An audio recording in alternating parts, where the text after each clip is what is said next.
Cek. Oke. Salam bela diri. Saya Ferdi Bawanta. Oke.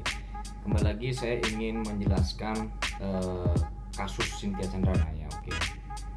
Dan selama ini ya banyak sekali ada orang-orang yang istilahnya masih belum paham konteks dan permasalahannya ya. Jadi di video ini diperuntukkan buat orang-orang yang istilahnya langsung mengambil komentar yang belum tahu bagaimana masalahnya. Seperti ini ya. Kayak misalnya banyak orang-orang bilang, ya udahlah Cynthia Chandra itu kan cewek, ngapain sih orang-orang MMA itu pusing ngurusin yang kayak begini gitu, kayak nggak ada kerjaan aja. Oke. Dan juga ya udahlah biarin lah, itu konten-konten dia, mau gimana lagi, ngapain sih, kepo banget sih, seperti itu ya.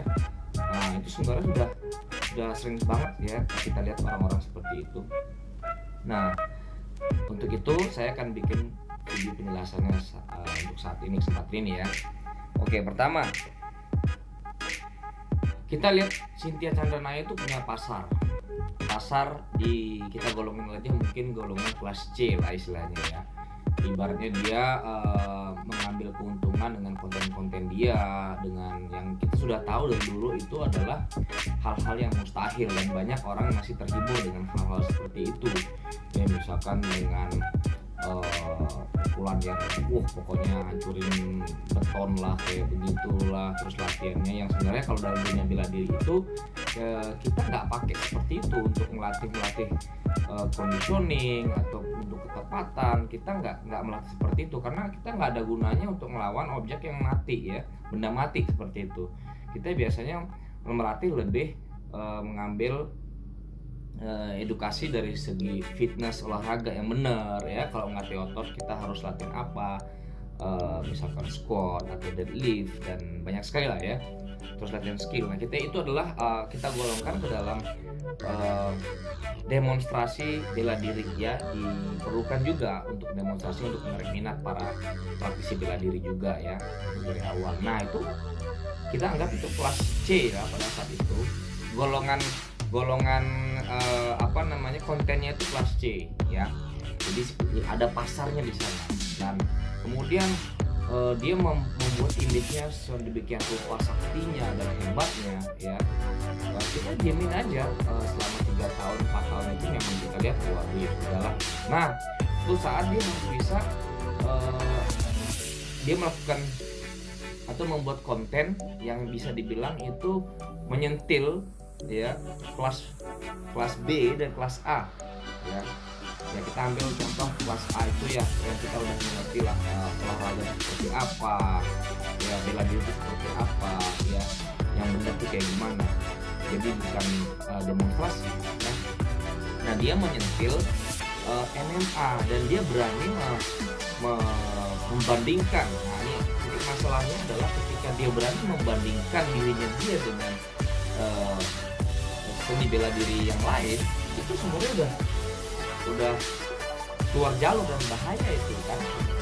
Contohnya gini deh, lu punya agama tiba-tiba dikutak-kutik ya begini-begini, marah nggak? Nah istilahnya seperti itu. Nah diminta pertanggungjawaban. Nah itulah titik permasalahannya adalah Cynthia Chandra ini membandingkan dirinya dia yang sakti ini dengan golongan kelas A ya, sport kelas A yang combat, yang sudah kita bilang ultimate. MMA tuh udah ultimate, semua gabungan bela diri ada di sana.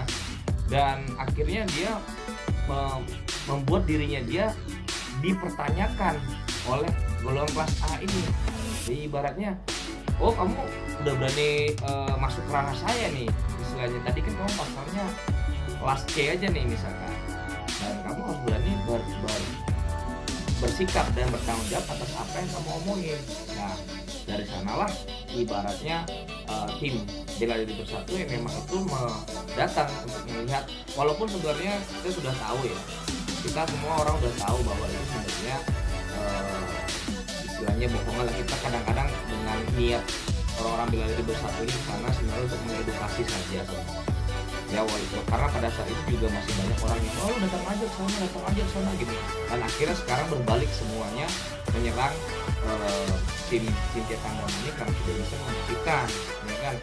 Ibaratnya langsung klarifikasinya tuh ngeles sana sini ya udahlah kayak gitulah kayak ibaratnya. Nah, jadi teman-teman orang-orang yang istilahnya belum tahu tentang masalahnya itu jangan langsung lu ngapain sih cewek diginiin, biarin aja gitu. Nah itu sebenarnya ya kalau dalam dunia bela diri ya itu sangat berbahaya sekali. Saya adalah orang yang bilang coba ya, dalam bela diri itu kita apa sih yang kita pelajari? Ini buat orang-orang bela diri ya. Kita belajar bagaimana membina diri kita menjadi orang yang lebih baik, berjiwa ksatria, jujur, sportivitas tinggi ya. Seperti itu yang kita bangun tuh seperti itu ya, jiwa-jiwa ksatria seperti itu, tidak berbohong juga ya. Dan kita lihat ini kan dia berbohong atas nama bela diri ya, dimana bela diri itu adalah pendidikan alternatif yang menurut saya sangat penting peranannya dalam edukasi generasi muda saat ini ya. Karena kita lihat edukasi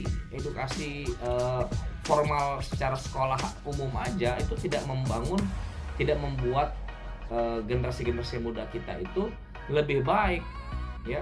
Coba sekarang lihat contoh-contohnya orang yang pinter deh.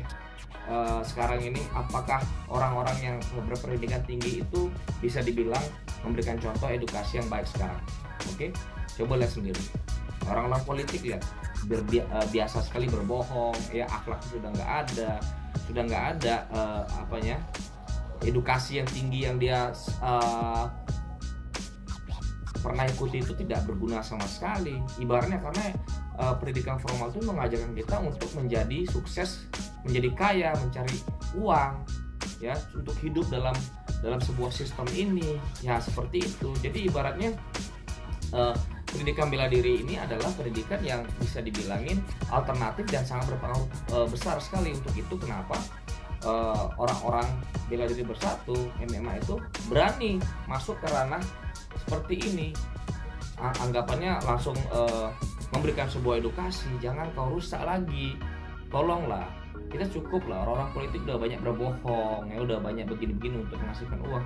Nah sekarang coba lu sekarang bela diri, lu juga bohongin juga kayak gitu dengan setelah bertahun-tahun berlatih begini dengan ridho Allah segala macam, lu bawa Tuhan lagi lah segala macam kayak gini, itu bohong, udah berbohong. Dan dia tuh apakah ibaratnya tidak ada hati nuraninya dia itu berbohong seolah-olah dia tuh jago, dia tahu dia tuh ngedit, coba kayak gitu. Nah itulah jadi titik permasalahan itu ketika Cynthia Chandranaya dan timnya ini berani membandingkan dirinya dia dan lebih superior daripada tim MMA, orang-orang MMA dibilangnya. Karena gini deh, kalau lu jago banget nih, lu jago, wah lu keren banget nih, pasti ujung-ujungnya orang akan pengen tanya, gue pengen lihat dong fight lu beneran jago beneran nggak sih, beneran jago di film nggak sih sebenarnya, atau nggak jago koreografi apa nggak sih? Kalau bisa lu coba deh masuk di MMA, karena MMA itu adalah ajang yang bisa dibilangin tuh unjuk diri, yang bisa dibilangin tuh lu kalau mau jago atas segala semua bela diri harus kesana ajangnya. Jadi mungkin si Cynthia Chandranaya gerah selalu diomongin seperti itu, ikut MMA, kemudian dia bikin alasan-alasan, kita bela diri kita ini nggak buat pertandingan, dia silakan aja dengan rendah hatinya, dia silakan aja, kayak kalau teman-teman yang mau berprestasi silakan aja, tapi sementara dia menunjukkan berapa medali-medali yang nggak tahu dari mana, nggak jelas itu ya, katanya dia nggak mau perlombain. Terus kemudian dia bilang kalau misalnya ikut sangat berbahaya sekali ya, karena kalau mukul orang bisa mati lah, bisa beginilah. Come on man, lu pikir mukul orang itu segampang itu mati ya?